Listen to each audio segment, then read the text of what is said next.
Om Prithvi Shantirantariksha Shantir Dyav Shantir Disha Shantiravantaram Disha Shantiragni Shantir Vayu Shantiraditya Shantish Chandrama Shantir Nakshatrani Shantirapashantiroshadaya Shantir Vanaspataya Shantir Gau Shantiraja Shantirashva Shantir Purusha Shantir Brahma Shantir Brahmana Shantir Shantireva Shanti Shantir Me Astu Shantihi.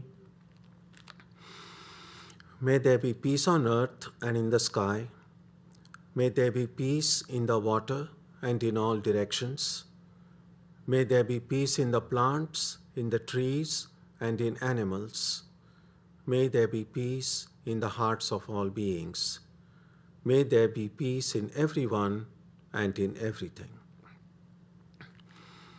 Sarvetra sukhinas santu, sarve santu niramayaha, sarve bhadrani pashyantu, ma kaschit dukkha bhag bhavet, sarvastaratu durgani, sarvo bhadrani pashyatu, sarvas sadbuddhimapnotu, sarvas sarvatra nandatu. May all be happy and healthy. May all see what is good, and may no one experience misery. May all overcome their obstacles and acquire good tendencies. May people everywhere find joy and fulfillment.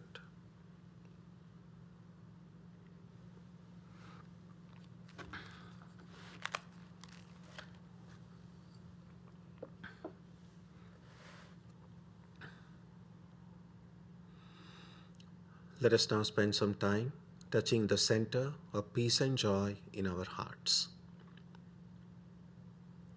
A good way to begin the practice is to withdraw the scattered energies of the mind and bring them to rest on one point. That point can be our own breathing. Let us therefore practice breathing with awareness.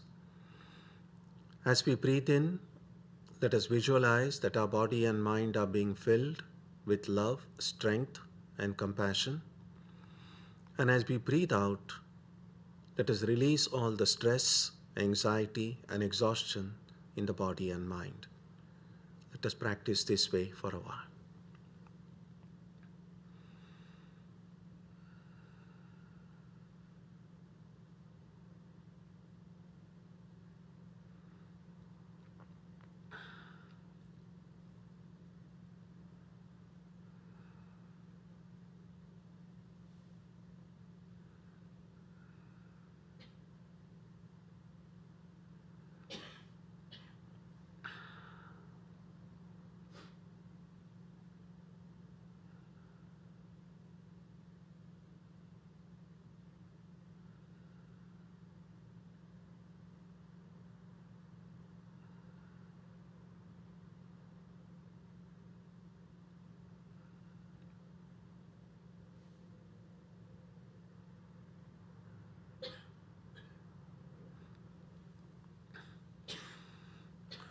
Let us now turn our attention to the region of our heart.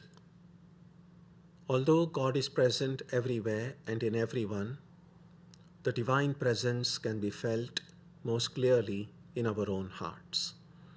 We can meditate in any way we have been taught. To remain focused, we can take the help of a short mental prayer or a mantra or a divine name. Let us now spend some time dwelling on the presence of God in our hearts.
Asato ma satkamaya, tamaso ma jyotirgamaya, mrityorma amritam gamaya, avirāvirmaheti, rudrayatte takshinam mukham, tena mam pahi nityam. May the Divine lead us from the unreal to the real, from darkness to light, from death to immortality. May the Divine Consciousness fill our hearts and protect us.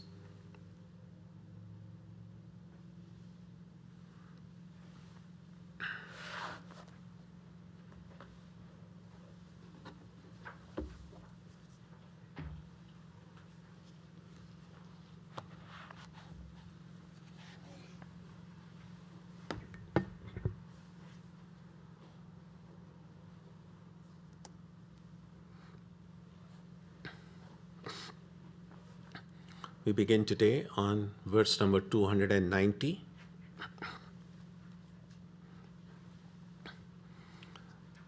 Chidatmani sadanande deharudhamaham dhiyam niveshya lingamutsrujya kevalo bhava sarvada.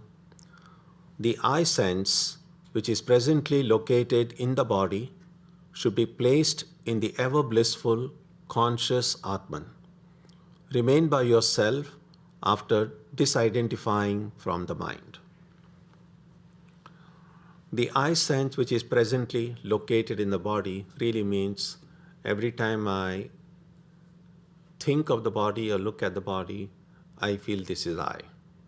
That means this is where my I sense is located. I sometimes give the example of a car and where the car is parked. Let's say you go to some event and you park your car in some garage. And then while you are at the event, then you hear that there has been a fire, and then some garage is on fire. And then you're worried because your car is parked in the garage. And then you immediately look which garage and where, and then you find, oh, it's some other garage, not the garage in which your car is parked. And then you're like, oh, okay, and I'm good. My God. Now, there is still a fire, there is still some destruction being done, but you don't feel affected by it because that's not where your car is parked. Now, think of the Atman. It's a very crude example, but think of the Atman as your car. Now, if my Atman is parked in this garage of the body, then whatever problem happens to the body, my car is going to be affected by it because it's parked here. If my Atman is parked in my mind garage, then all the ups and downs of the mind will be my ups and downs. Best is not to park your garage, not to park your car anywhere, neither in the body nor in the mind. Let the car be parked by itself, in its own garage if you like, or in itself, within itself. Or pretty much you could say just parked outside, not under any roof. That's a kind of an analogy you can use here. So when it is said the I sense which is presently located in the body, as long as it is located in the body, whatever happens to the body, I am going to be affected because my I is there. And that's why sometimes I might have a headache, maybe mild headache. I'm affected by it because my I is located in the body. But then because I'm so exhausted, I fall asleep. The moment I fall asleep, I no longer feel the headache. As long as I'm feeling the headache, I'm not going to get sleep itself. But once I manage to fall asleep, the head is still there. Whatever is causing the problem is still there. But I don't feel it because in sleep, my car is no longer located in this garage of the body. is located in the mind. And then whatever the mind creates, my car goes inside the dream world. In deep sleep state, my car is parked neither in the body nor in the mind. And therefore, whatever stress, anxieties, worries that we might have, all of them are completely absent in deep sleep. Because that's not where my I is located. It's located in just pure ignorance, ajnana. And that's why deep sleep is a state of complete ignorance. That's why we wake up in the morning and say, I slept so deeply, I didn't know anything at all. The total ignorance. But as soon as I wake up in the morning, my I gets located, my car gets parked again in the body and mind, and whatever happens to the body and mind happens to me. So that's the significance of the I scent which is presently located in the body. So what we need to do now is to figuratively take that I sense out of this, remove your car from the garage of the body and mind, and put it in the ever blissful conscious Atman. It means just be inside yourself. Remain by yourself after disidentifying for the mind. That's why the word, when I say just park in yourself, that's another way. There is one word which is used in Sanskrit and also many Indian languages. The word is called swastha. Stha means to be. It's almost like to park.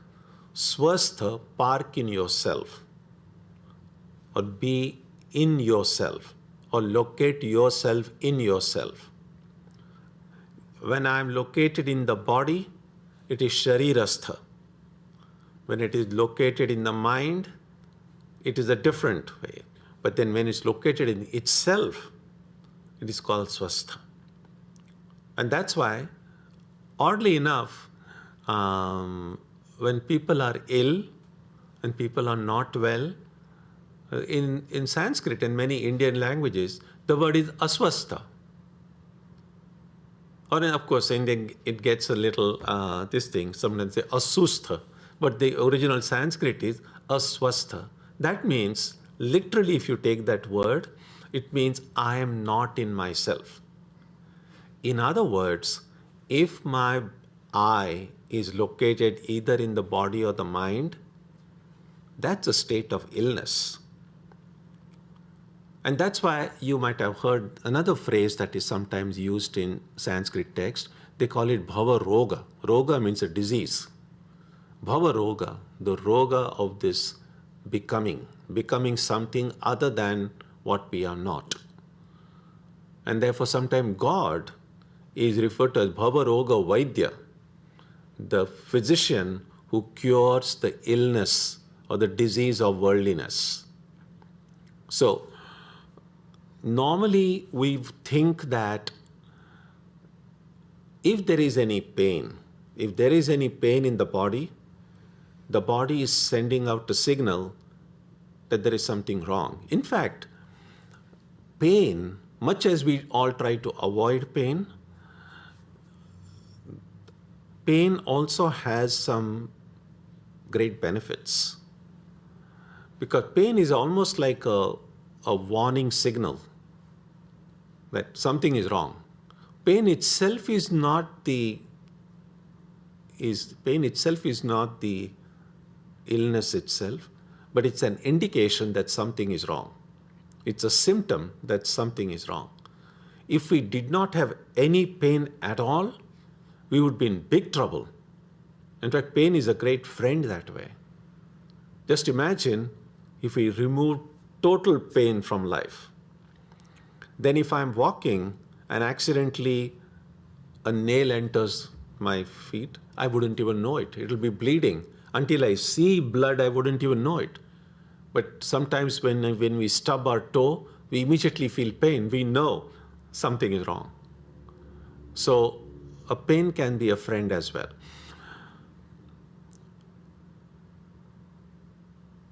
When my I is located in the body, the pains of the body becomes my pain. Now, normally we think a state of good health, would be, I don't experience pain. There is no pain in the body, so my body is healthy. There is no pain in the mind. Pain that can be caused by painful memories or anxieties, insecurities, lots of psychological issues that can come, which can be very painful, sometimes more painful than physical pain. But if I'm free from that kind of pain at the mental level, emotional level, and I'm free from the pain at the physical level, I would normally think I'm a healthy person. Which is not wrong, but which is also a very superficial way of looking at it. Because deep down, there is an underlying pain which we have not even become aware of. It's a pain associated with our very existence as human beings.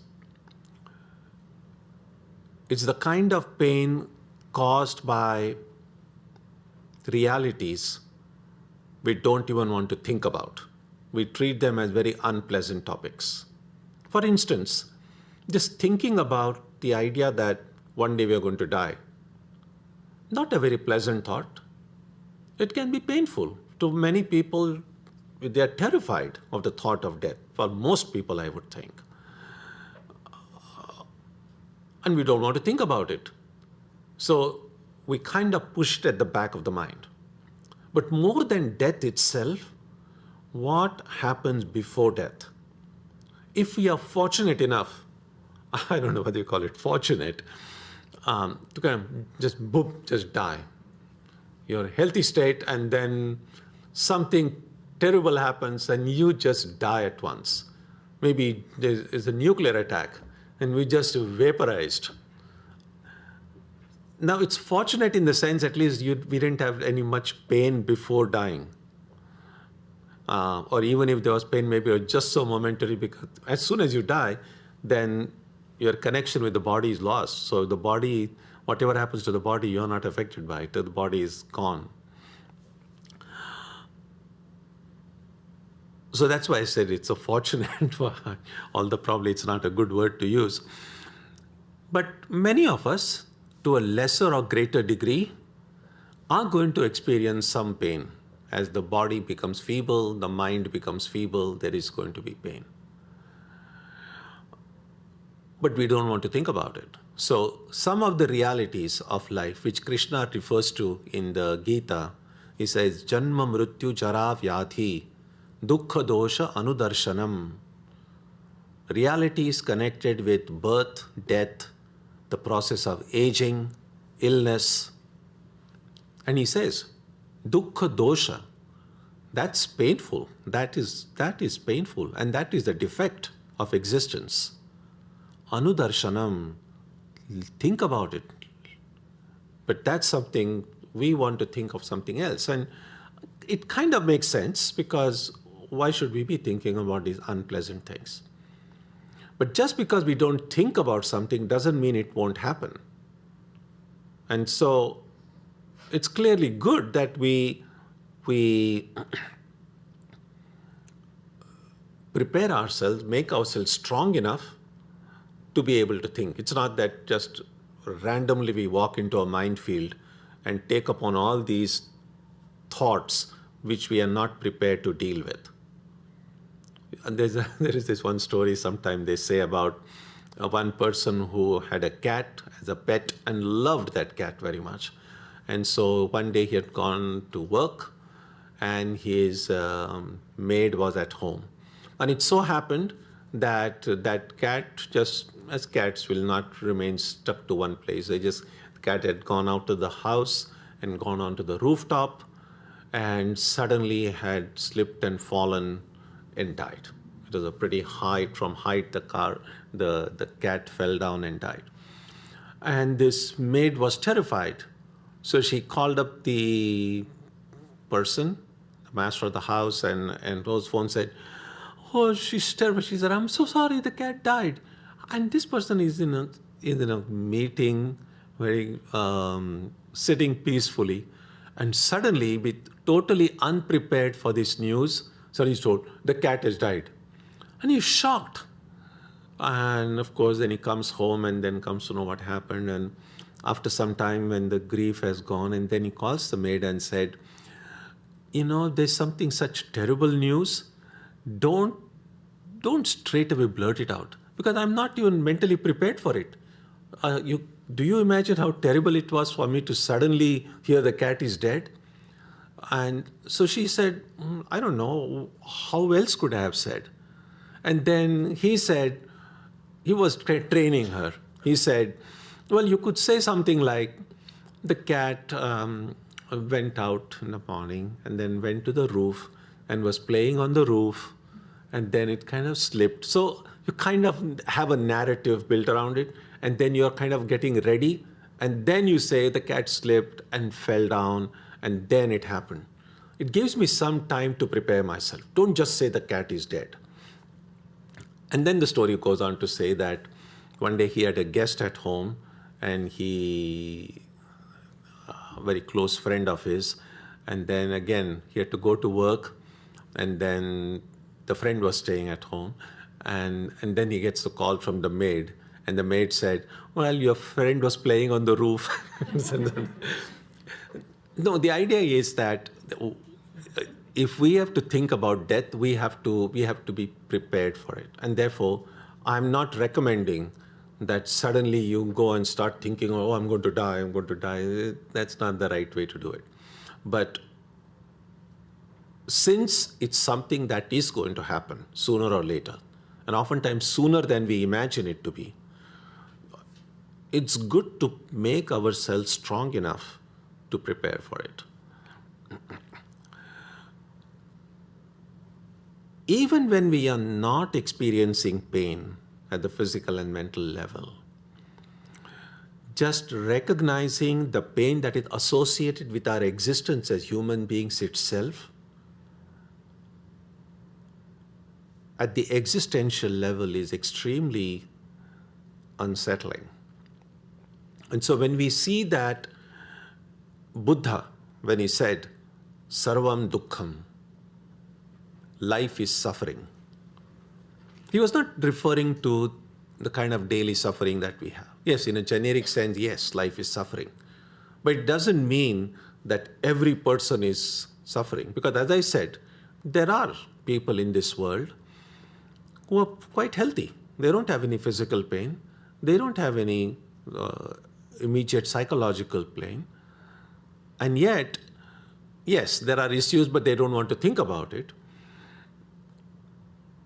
But when Buddha said that life is suffering, it means if we care to look deeply at our own existence, in spite of the superficial level where sukha dukkha is always going on, it's just like at the superficial level, at the surface level, if you go to the ocean, there are waves. Sometimes the waves are big, sometimes they are small, they are rippled. The water is very disturbed. But when you go deep down inside the water, it becomes still and still and still.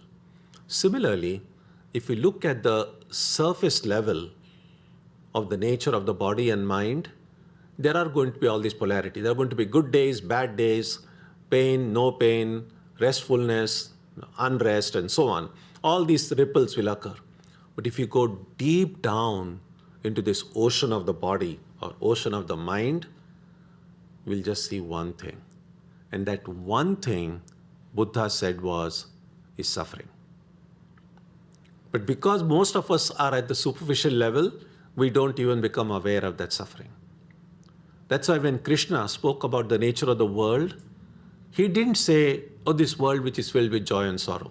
Again, he was going, if you go deep down, then in Gita we read this verse, Anityam asukham lokam imam prapya bhajasvamam. Having come into this world, which is anitya, which is temporary, asukham, joyless, seek the Infinite One, seek God. Look at the use of the words. He doesn't say a world of joy and sorrow. He could have said Sukha Dukkhatmakam, but he said no. He said Asukham, there is no joy here. Again, they are not talking about the surface level of our existence. If you go deep down, both at the physical level and the psychological level, just the very limitation of the body and mind, we will see that we might have a little bit of joy, a little bit of this, a little bit of that. But the very nature of the body and mind, because it's perishable, it's changeable, and it gives pain. So it is painful, it is suffering. Now, if I look at the I, on the surface level is this fake I, my ego. An ego, we know from our own experience, it creates havoc. But now if I choose to go deep, just as I go deep down in my body, in my mind, and discover that its true nature is that it's perishable, it's painful. If I go deep down inside my I, whatever I presently see as my I, we recognize it's not the real I at all. If I go deep down, I discover the real I. And that I is what is described here as ever blissful, conscious Atman. So just as by nature, body and mind are painful, by nature, my real I, the Atman, is ever blissful and conscious. And that's why my car, my Atman, should not be located in the body, should not be located in the mind, it should be located in itself. That's the idea. Verse 291. Yatraisha jagata bhaso darpanantah puram yatha tad brahmahamiti jnatva kritakrityo bhavishyasi. You will attain fulfillment when you know Brahman to be yourself, in whom this world appears to exist like the scene inside a mirror. The word fulfillment, attain fulfillment, in Sanskrit, the word here is kritakritya. Kritakritya means that which needed to be done has been done. Sometimes we have certain plans. Oh, I need to finish this, I need to do this. And we know that once your to-do list for the day, if you're kind of ticked off, this is done, this is done, this is done. Once everything that needed to be done has been done, then you just feel relieved, at least for that day. Your next day to-do list might have a few more things. Now just imagine if your to-do list is completely done forever. Nothing more remains to be done. That would be real fulfillment. And that's the fulfillment that is spoken of here. You will attain fulfillment means you will reach a state when you will never feel, oh, I've got to finish this. Oh, think about our life really. Are we really free? We'll always find, oh, I've got to do that. That's yet remaining to be done. That's my next project. And this needs to be done. There's always some, and then sometimes when people on some rare occasion find nothing more to do, rather than feeling, oh, I'm so relieved now, they just get bored. It's like, what will I do with my life now? There's nothing to do. So we have gotten so conditioned to looking forward to this or that, or having to do this or that. If on some rare occasion we find, or at least aren't able to remember what needs to be done, we just feel blank, empty. But once you feel that nothing more needs to be done in life, nothing more needs to be achieved, I just feel complete. You see, is the sense of incompleteness. It's real. I mean, it's possible to think about our entire existence in terms of incompleteness. And everything that we do every thought that we think, every relationship that we built is based on the hope that somehow this little bit of lack or incompleteness that I feel inside me will be fulfilled by this work, this ownership of this, possessing this, or thinking about this, or getting this, or eating. I mean, hunger. Hunger is a sense of incompleteness. Oh, I need something in my body. Or a desire to get news. It's like, I feel unless I'm able to hear my daily quota of news, I don't feel complete. Unless I go, if someone is hooked on to some social media, until I go there, I just feel something is missing from my life. So being fulfilled, attaining fulfillment would also mean Purnoham, I am Purna, I am complete. All desires are a spring from the idea of incompleteness. If I want something, it means there is a hole here somewhere.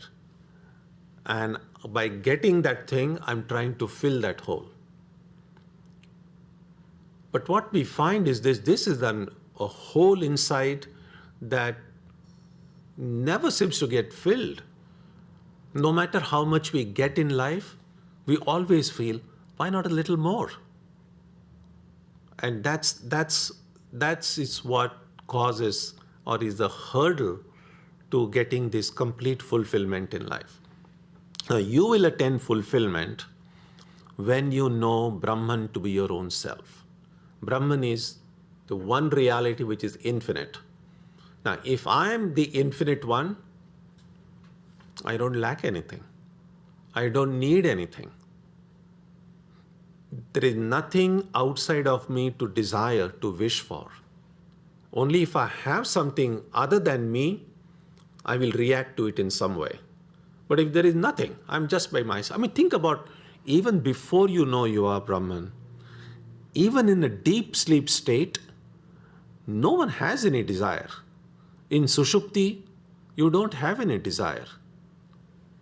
You're kind of fulfilled, but it's almost like in a state of unconsciousness. A person is unconscious, and that state also a person has no desires. But then that's not because you are fully aware, it's just because you are unconscious. In whom this world appears to exist like the scene inside a mirror. So here the mirror is Maya.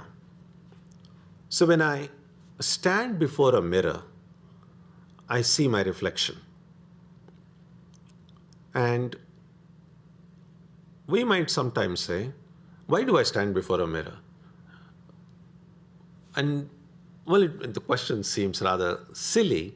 Well, to look at myself, because how will I know how I look unless I look in a mirror? But what am I seeing in the mirror? Am I really seeing myself? First of all, I'm just seeing the body. Even if I think I'm the body, I'm not really seeing the body. I'm only seeing a reflection of the body. So the I, who I see inside a mirror, is not the real me. Because the real me is here, standing outside the mirror. So the reflection is the fake me. So when the Atman stands before the mirror of Maya, it sees the ego. And the Atman says, that's me. But that's not me.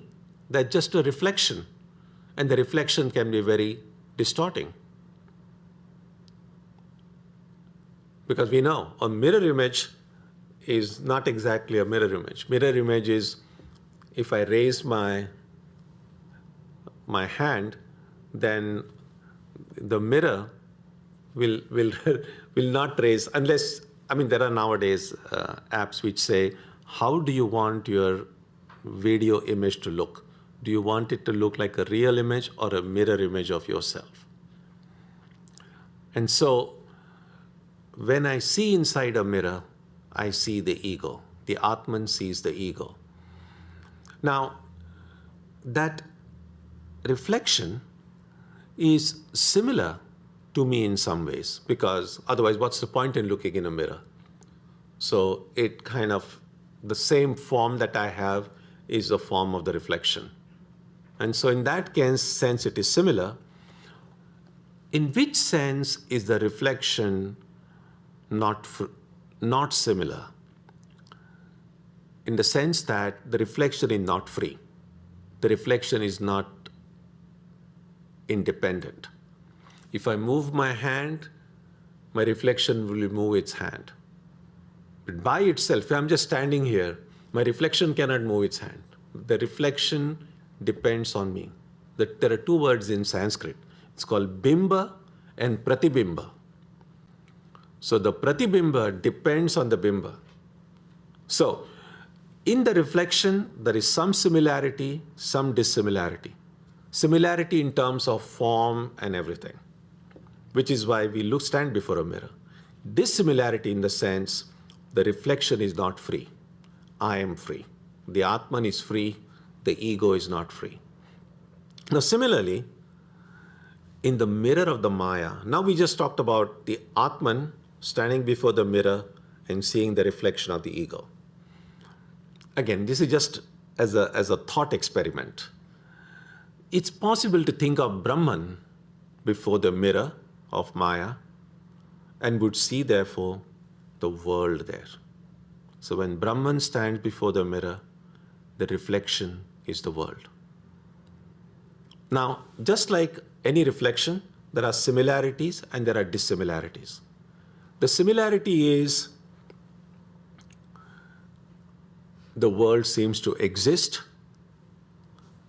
Yes, because clearly the reflection is there. It exists. Brahman exists. That's the similarity. But the dissimilarity is that the world that we encounter is material. It is changeable. It is perishable.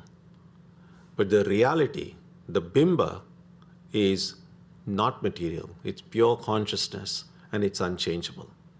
So we see this phenomenon that a mirror doesn't exactly show me a complete picture of who I am.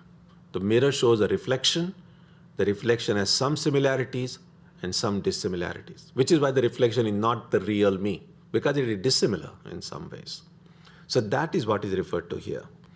You will attain fulfillment when you know Brahman to be yourself, in whom this world appears to exist like the scene inside a mirror. So sometimes the Maya, they give the analogy of a mirror to describe how things can get distorted. Look similar and yet get distorted. Verse 292. Yat satyabhutam nijarupamadhyam chidadvayanandamarupamakkriyam tadetya mithya vapurutsruja etat shailushavattveshamupattamaatmanaha. Having attained your own real nature, which is conscious, non-dual, blissful, without form, beyond activity, and preeminent, remove the I sense in this appearance of the body like an actor who removes the costume when the play ends. So it's pretty straightforward, straight, clear, that my own true nature, which is conscious, which is not material, and then conscious means it doesn't have to follow the laws of matter, non-dual, blissful. It's blissful because it is infinite. A finite entity can give only a finite joy, which is really not an unalloyed joy. It's a mixed joy, if you like. It's like this.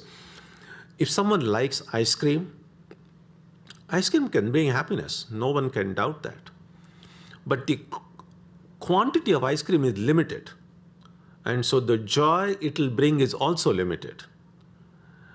And it's also not an unmixed joy. All joy that comes from temporary things is always mixed with sorrow. So for instance, if I love ice cream, and here is this ice cream, and I'm so happy, and I just eat it, and I'm in bliss, I'm like floating, and say, this is lovely. But because it is a limited quantity, no matter how slowly you eat, it is going to finish sometime. As soon as it finishes, I'm like, I wish there was more of it. So that joy already is kind of now affected by thinking, I wanted a little more, and unfortunately, you open your refrigerator and that was the last piece there, and so you don't have. Or maybe you have eaten too much ice cream, and maybe it brought you a lot of joy. But then your body says, it's too difficult to digest. And then there is problem again. So all of the joys that we experience in our daily life are kind of mixed like that. But this one, the joy of being our true self, it's truly blissful because it comes from the infinite.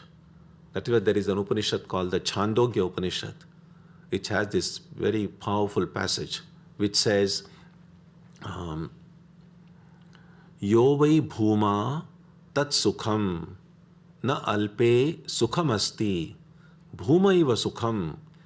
Bhuma means infinite. So what this Upanishad is saying is, Yo vai bhuma, that which is infinite, tat sukham, that is blissful. Na alpe sukham asti. Alpa means little. Whatever is little, whatever is not infinite, there is really no joy there. And if you think of joy, it's this kind of a mixed joy that I spoke about.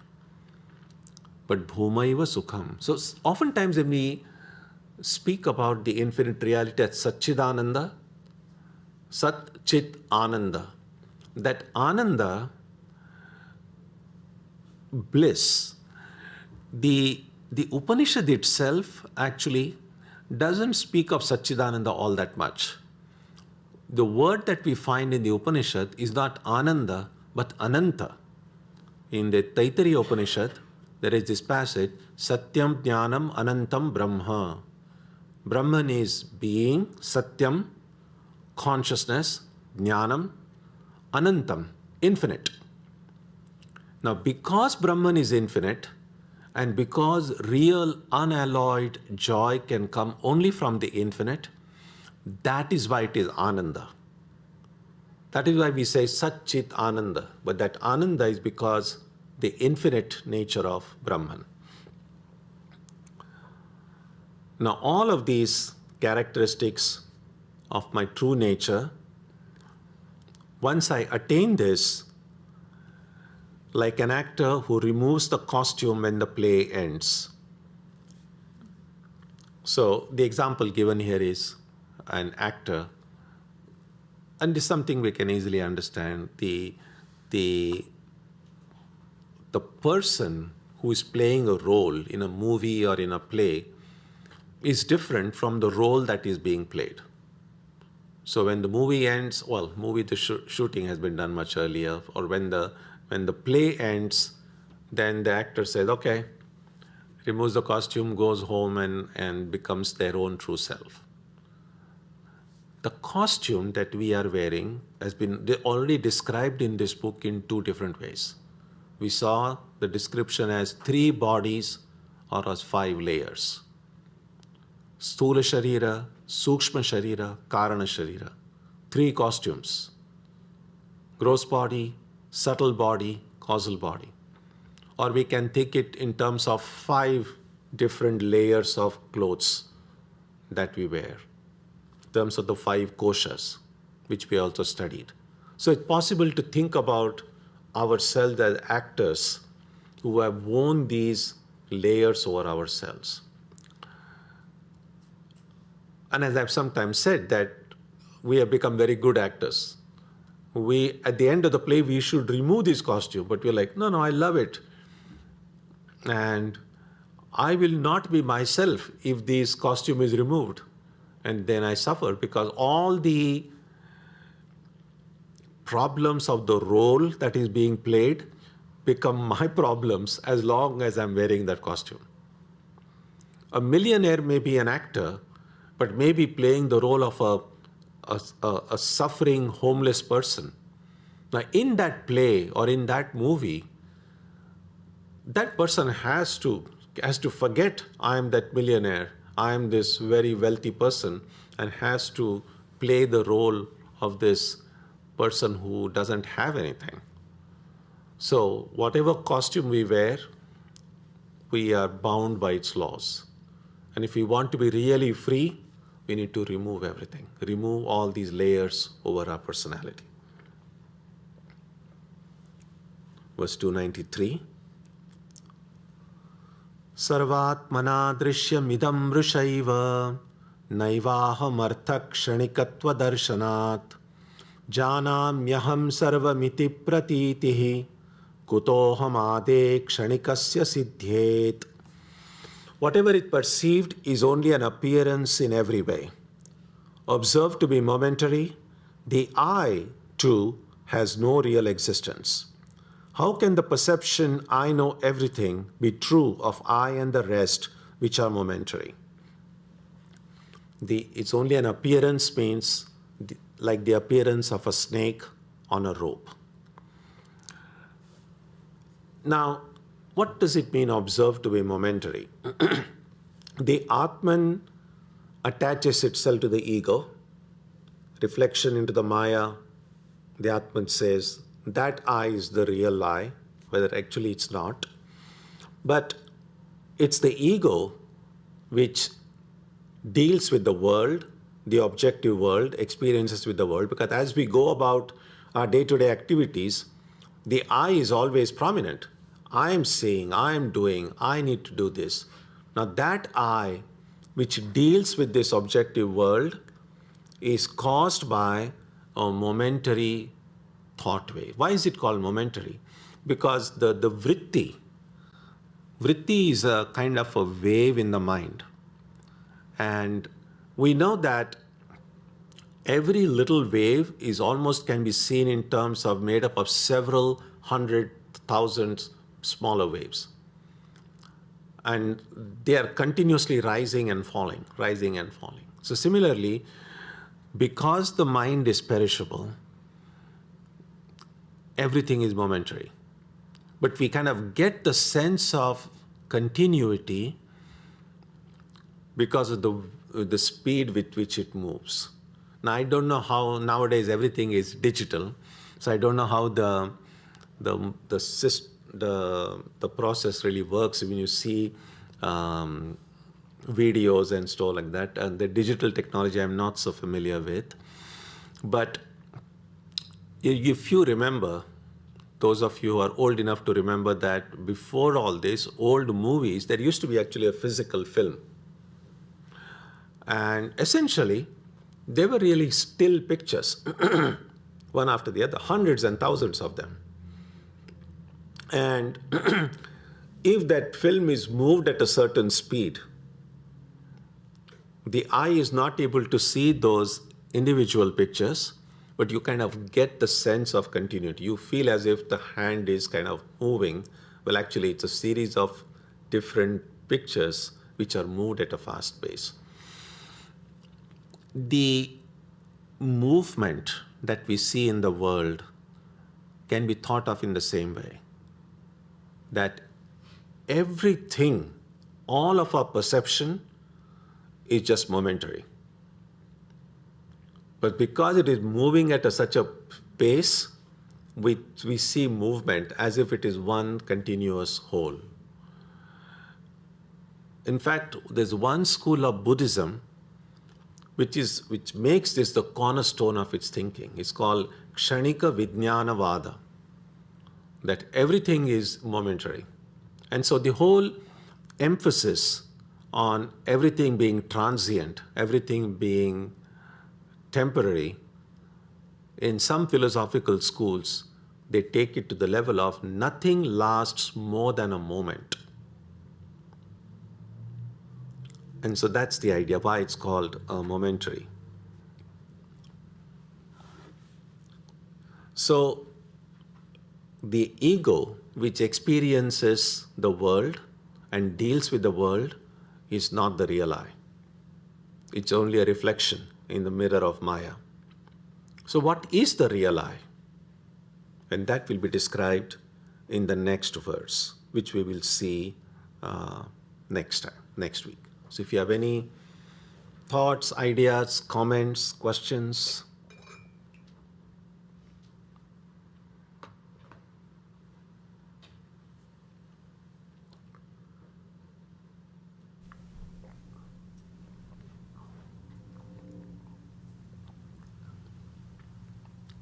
Yes.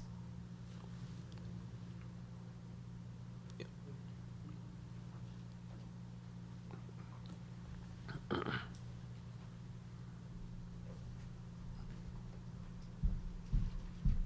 What's this one?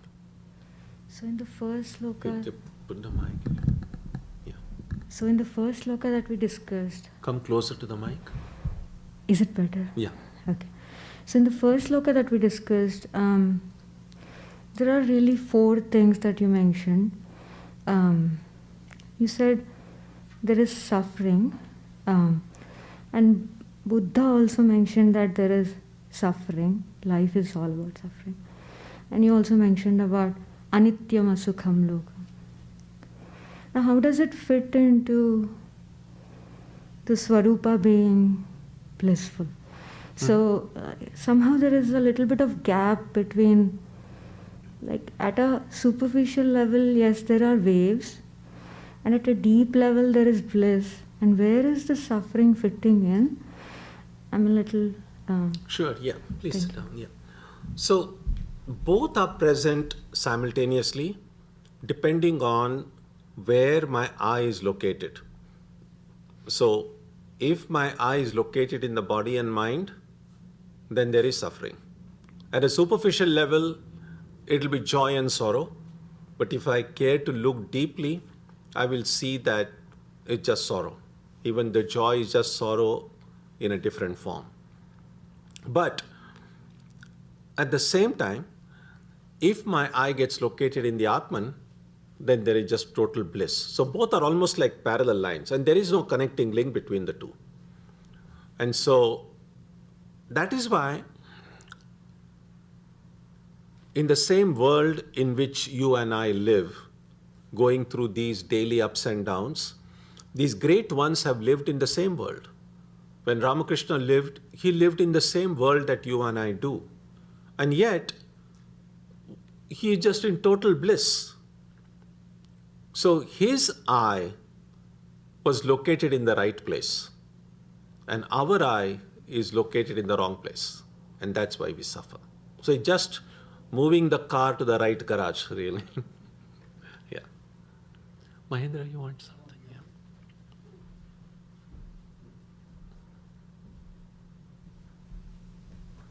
So, Swamiji, when you say everything dissolves into one, then what is the death of a subtle body?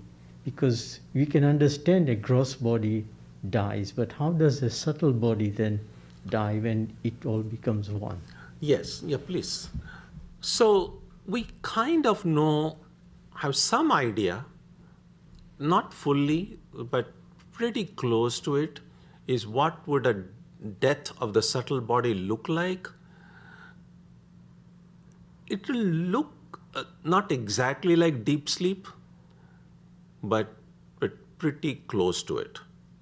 But it's different from it because in deep sleep, the subtle body is not dead. The subtle body is only asleep, non-functional.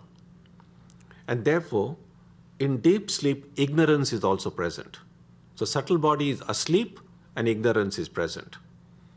When subtle body dies, there is no longer ignorance. Then there is just bliss. Then you are, in deep sleep, we are totally unaware of everything.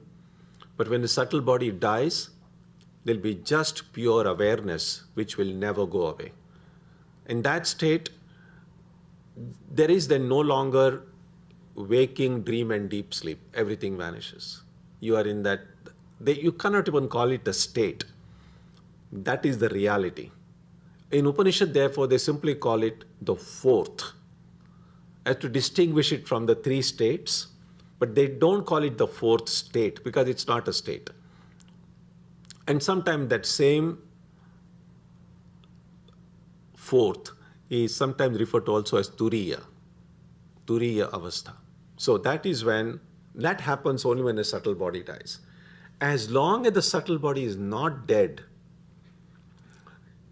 it will always take a new gross body. And that's how rebirth occurs. A rebirth means when a person dies, only the sharira dies. Subtle body is still there. That subtle body then takes another body and is reborn. But if the subtle body dies, then there is nothing for rebirth. So person is not born again, and that's what moksha means. So in order for moksha to occur, the subtle body must also die. In fact, there is a text called Jivan Mukti Viveka.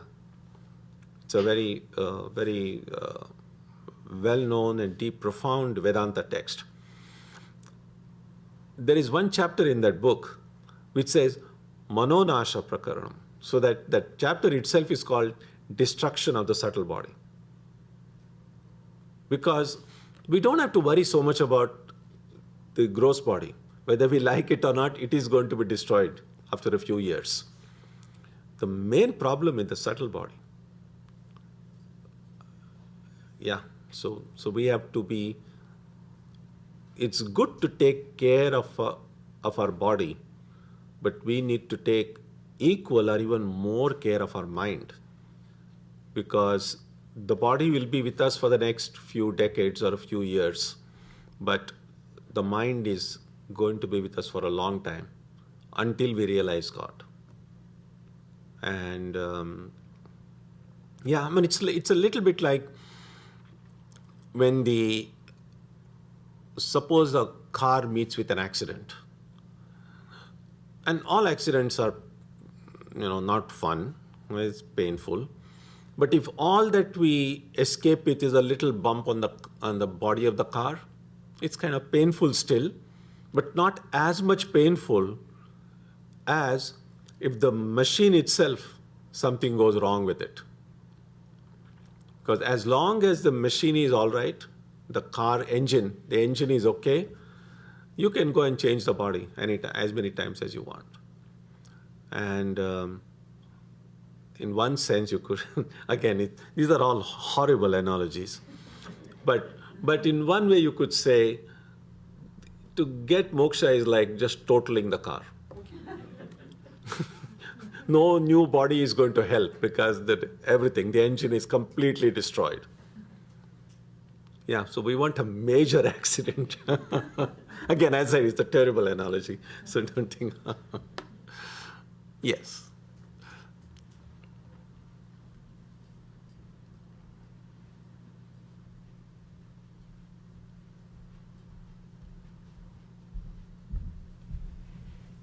Swamiji, life is, the experience is dukkha and sukha, joy and sorrow.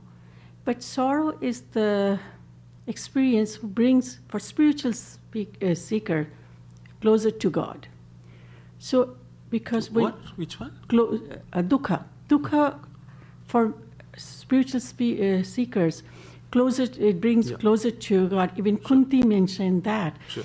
So, as a spiritual seeker, should I look for dukkha? Because dukkha is experience, it comes. And what we think joy, that brings nothing but dukkha. So how I brings everything to, in my life experience, that everything is dukkha, so I can... That's what viveka means. Viveka means that to look deeply and then experience the truth of what Buddha or Krishna said, that it's a joyless existence, it's suffering, that it's not simply the daily ups and downs, to go deep down and see, as long as I'm trapped inside the body and mind, there is no real freedom. And so the more I am able to remind myself of that, I will be able to deal with both joy and sorrow. And it's true that for a spiritual seeker, pain can help them think of God. But for a spiritual seeker, when joy can help them think of God as well. Because even if I'm feeling happy, I can still tell myself this happiness has come out of the grace of Mother, out of the grace of God. Or if I have some pain I'm experiencing, that maybe this is some lesson there for me to learn which Mother is giving me. So it's possible for a devotee to associate both joy as well as sorrow with the spiritual ideal. But in general, many people, when they're happy, they just kind of take it for granted, and only in trouble we think of God. But if we try hard enough, it is possible to associate both sukha and dukkha with God. Yeah.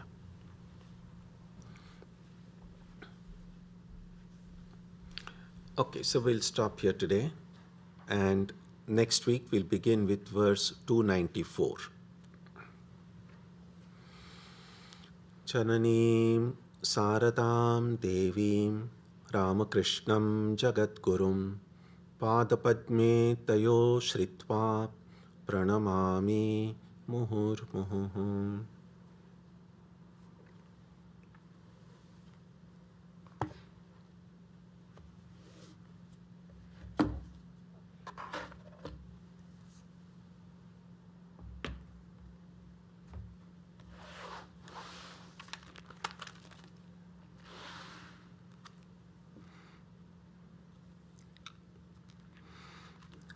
On Sunday for satsang, our subject will be community, a Vedanta view.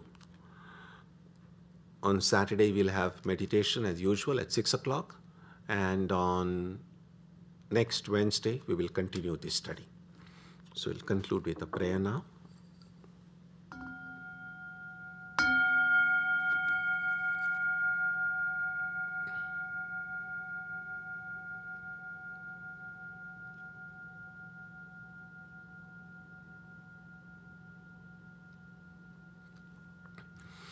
May the Divine Being, who is the Father in heaven of the Christians, Holy One of the Jewish faith, Allah of the Muslims, Buddha of the Buddhists, Tao of the Taoists, Aura Mazda of the Zoroastrians, the Great Spirit of the Native Americans, and Brahman of the Hindus, lead us from the unreal to the real, from darkness to light, from death to immortality.